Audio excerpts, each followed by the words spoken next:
அன்பு நண்பர்களுக்கு டாக்டர் சர்வானந்தாவின் இனிய வணக்கங்கள்.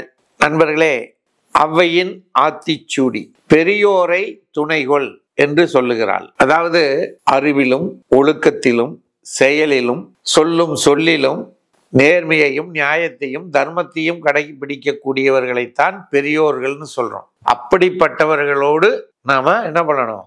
உறவு வைத்துக் கொண்டு அவருடைய துணையோடு நாம் வாழ வேண்டும். தப்பித்தவறி ஒரு தவறான செயலுக்கு போனாலும் கூட அவர் தடுத்து நிறுத்தி நம்மை நேர்வழிக்கு கொண்டு வருவார்கள். நாம் நல்லவர்களாக வாழ்வதற்கு பெரியோரை நாடி வாழ வேண்டும் என்று அவை சொல்லுகிறார். சரிங்களா? செய்வோமா? அடுத்து நம்ம சப்ஜெக்டுக்கு வருவோம். ஜெனராலிட்டிஸ்ல நம்ம இன்னைக்கு பார்க்கக்கூடிய சப்ஜெக்ட் என்னன்னா காப்பர் ஃபியூம்ஸ் அக்ரவேஷன். காப்பர்னா செம்பு, செப்பு, தாமிரம் அப்படின்னு தமிழ்ல அழைப்போம்.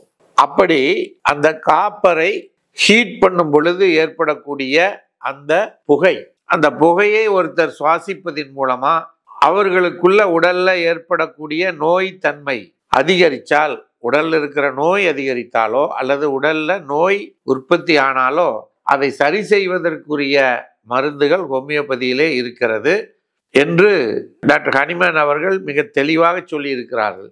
என்ன ஹோமியோபதி மருந்து தெரியுமா? இப்பிகாக், மெர்சால், லைகோபோடியம், பிளாட்டினம் போன்ற மருந்துகள் காப்பர் ஃபியூம்ஸ், அந்த புகையை சுவாசிப்பதினால் ஏற்படக்கூடிய பிரச்சனைகளை தீர்த்துவிடும் என்று சொல்லுகிறார்கள் நண்பர்களே. ஆகவே இது போன்ற செய்திகளை நீங்கள் உடனுக்குடன் தெரிந்து கொள்வதற்கு சர்வம் யூடியூப் சேனலை தவறாமல் சப்ஸ்கிரைப் செய்யுங்கள் என்று கேட்டு வாய்ப்புக்கு நன்றி கூறி அமைகின்றோம். நன்றி, வணக்கம்.